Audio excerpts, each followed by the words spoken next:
네, 오늘 화상서 두 번째 시간입니다. 그래서 오늘은 지난 시간까지 A, B, C 세 가지 스타일에 대해서 대략적인 말씀을 드렸는데 지금은 이제 초대교회의 어떤 신학적 과제가 뭐였는지, 어떤 정황 속에서 초대교회가 기독교 신학이라는 그 신학을 형성해 갔는지, 그 신학이 나와야 했던 그런 여러 가지 문제 상황 이런 것들을 중심으로 해서 보도록 하죠. 그래서 그 초대교회가 도전으로 받아들여야 됐던 그런 과제, 시대적 과제들과 관련해서 초대교회를 좀 스케치하듯이 보도록 하겠습니다. 자료를 보시면서 그 서성서 5번이라고 된 자료를 보시면서 설명을 들으시길 바랍니다. 자, 2세기 말과 3세기 초에 기독교 교회는 주요한 세 가지 신학사상적 흐름들이 있었죠. 이미 우리가 배운 거죠.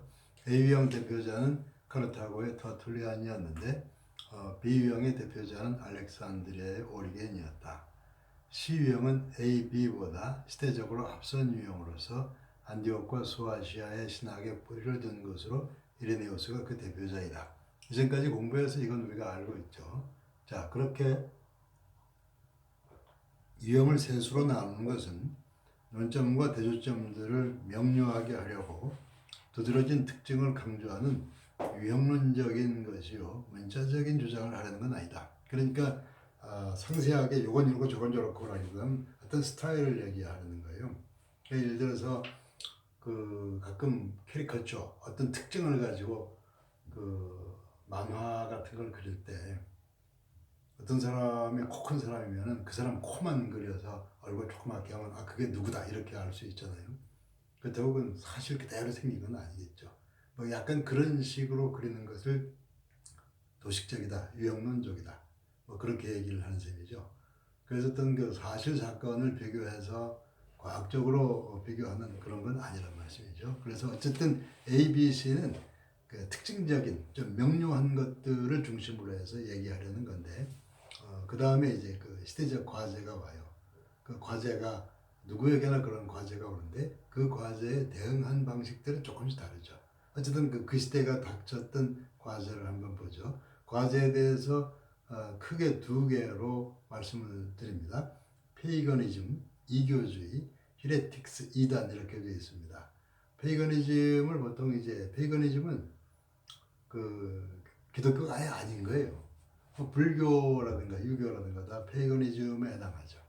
이단은 기독교라고 하면서 기독교가 아닌 거. 기독교라고 하면서도 기독교의 핵심적인 게 좀 다른 것들. 우리가 이단이라고 하는 게 다 기독교를 표방하잖아요. 성경도 활용하고. 근데 페이거니즘은 기독교 밖의 거. 자, 그래서 그 내용을 봅시다. 기독교 교회 초기의 교회는 이단들로부터의 내적 조절. 그러니까 교회 안에서 기독교인 것처럼 해서 안으로부터 도전해오는 것은 이단이고 그 외적으로부터는 이교주의의 도전을 받았는데 그 내적 외적 도전을 받는 상황에서 A, B, C 유형의 신학이 형성되어 온 거죠. 그래서 그 내적 외적 도전을 어떤 식으로 받아들이는 과정에서 그 기독교가 영향을 받으면서 또 어떤 스타일이 됐는지 이걸 보는 게 중요하죠. 자, 먼저 2단 거기 보면은 이교주의, 페이거니즘. 예전에 어떤 자료를 보다 보니까 그런 게 나와 있어요. 지금으로부터 한 100년 이전에, 그러니까 중국 공산화 이전에 거기에 그 중국에 갔던 미국인 선교사가 그런 글을 써놨어요. 중국에 기독교를 반대하는 세력들이 유교나 불교나 도교, 그래서 기독교의 반대편에 이교들이 있었는데 그들이 한자리에 모여서 합세해서 기독교를 반대하는 그런 예식이 있었다. 이게 뭐냐면 조상제사예요.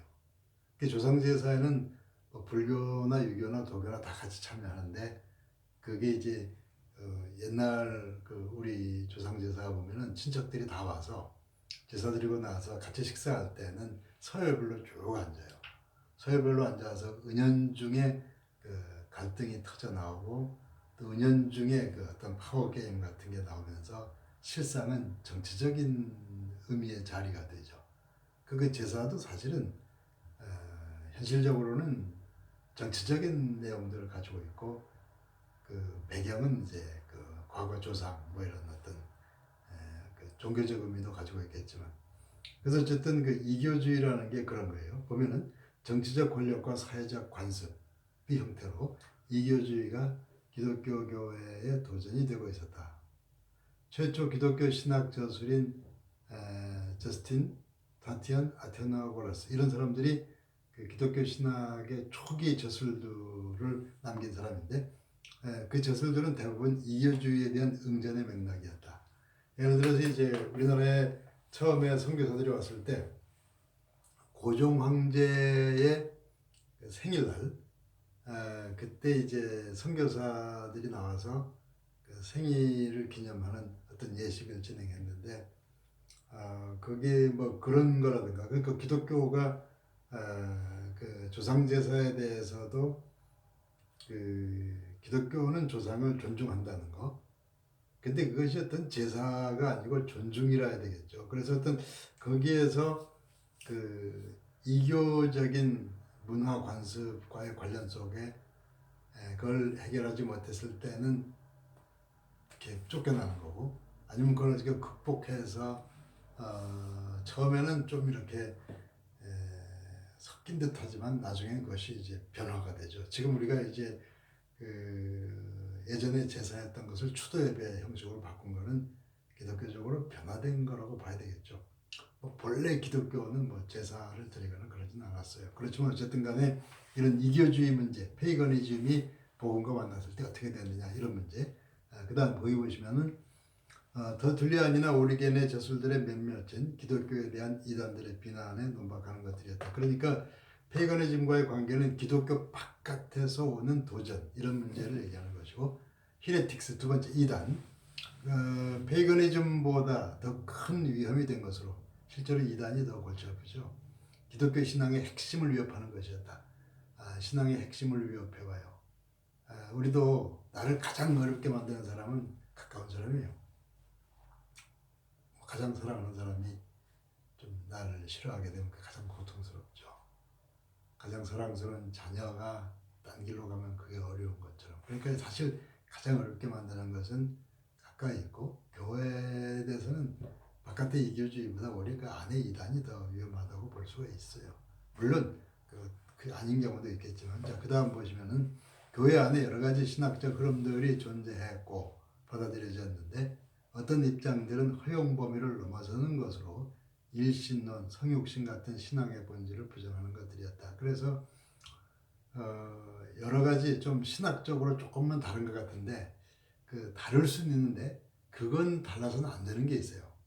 그걸 넘어서는 게 이단이겠죠. 그래서 그 성육신 같은 경우 성육신은 예수님께서 이 땅에 오셔서 인간이 되셔서 인간의 입장에 서서 대신 고난당하셨고 이런 내용들이기 때문에 예수님이 육신 입으신 인간이 되는 거기에서 육신을 부인하거나 물질 자체를 악한 것으로 몰아붙이는 영주주의 같은 것은 복음의 핵심을 건드리게 돼요. 그 하나님께서 이 피조 세계를 창조하신 다음에 보시기에 좋았다라 말씀하셨는데 물질이 악하다 이런 식으로 되면 영재주의식으로 가면 그 하나님께서 그 악을 만들어내셨다는 식으로 가게 되기 때문에 그건 문제가 돼요. 나중에 다시 그걸 다룰 수 있겠는데 어쨌든 간에 이제 그 신앙의 본질을 부정하는 그게 이제 이단 문제죠. 그 다음에 영지주의 이단에 있어서 영지주의 영지 말 그대로 영적인 지식을 의미합니다. 그 괄호 안에 구원이 은밀한 영적 지식 그노시스를 통해서 얻어진다. 자, 영지주의의 기원 바벨론의 점성학 하늘의 그 별을 보면서 점치는 점성술 점성학 그리스 철학 신비 종교들 유대의 묵시론들 유대의 묵시론이라는 것은 그 유대교가 마지막에 그 이스라엘 예수님 오시기 전에 유대는 무척 어두웠죠. 그래서 이제 그들은 장차 다가오는 한국적인 심판과 관련해서 어두운 미래에 대해서 그 어떤 종말론적인 그런 신앙을 가지고 있었는데 그런 것들이 다 이렇게 합쳐지면서 그 현실을 좀 부정하는 역사를 어떤 그 어두운 것으로 보는 이런 식의 그 느낌, 그 영재주의를 가지고 되는데, 자, 그다음 보세요. 다양한 배경을 가진 사람들이 기독교를 개종하면서 그것을 가지고 교회로 들어왔다. 그 시편에 그런 말씀이 나오죠. 솔로몬이 애굽의 공주를 받아들일 때 그 애굽의 공주에 대해서 딸이여, 그 아비 집을 잊어버릴지어다. 그 애굽에서 시집 왔으면 애굽의 어떤 정신적 종교적인 것을 잊어버리고 이제는 이 땅에 와서 여호와 하나님의 백성으로 살아야 되는데, 솔로몬의 많은 그 아내들이, 그 왕비들이 본래 그 땅의 종교를 가져와서 나중에는 그들의 그 종교적 사원을 예루살렘에도 세운 것으로 그렇게 알려져 있어요. 그러니까 이제 그 예전에 불교였던 사람이 회심해서 기독교인이 되면 그 핵심적인 신앙 내용이 바뀌어야 되는데 그게 바뀌지 않고 옛날 거하고 이게 뒤섞이는 뭐 그런 게 있어요. 일본에서 복음을 받아들인 다음에 일본에서 그 기독교나 그 교회 용어를 예전에 불교 용어를 그대로 번역한 경우가 있다고 하던데, 예를 들면 이제 승하면 이제 불교의 스님들 말할 때 뭐 승했는데 수도 승 뭐 이런 거 이런 식으로 해서 그 물론 그 명칭 같은 건 큰 문제는 아니에요. 보다 중요한 건 내용의 핵심 같은 거겠죠. 어쨌든 그 기독교로 바뀐 사람들이 내용까지 바뀌지 않고 예전까지 내용을 와서 뒤섞인 이런 과정에서 이단이 만들어진 거고, 영지주의도 뭐 그런 맥락에서 여기서 조금 저기서 조금 해서 그 철학적인 지적인 어떤 종교적인 내용들이 섞여 있다는 그런 의미가 됩니다. 자, 그러면 교의, 주된 교의가 무엇인가, 왜 문제가 됐는가, 영지주의가 왜 문제가 되는가. 처음에 영지주의는 일신론적인 것처럼 보였다. 다신론이 아닌 것처럼. 그래서 일신론의 구조가 뭐냐면은 심연, 저 깊은 저기 그 근원, 존재의 근원, 원천, 거기서부터 이제 그게 어쩌면 하나님 같은 뭐 그런 철학적으로 그렇게 보는 거죠.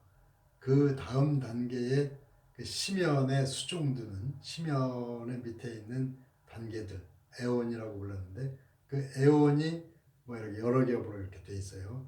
그 에온이 심연으로부터 에온이 이렇게 그 전부 비물질적인 존재죠.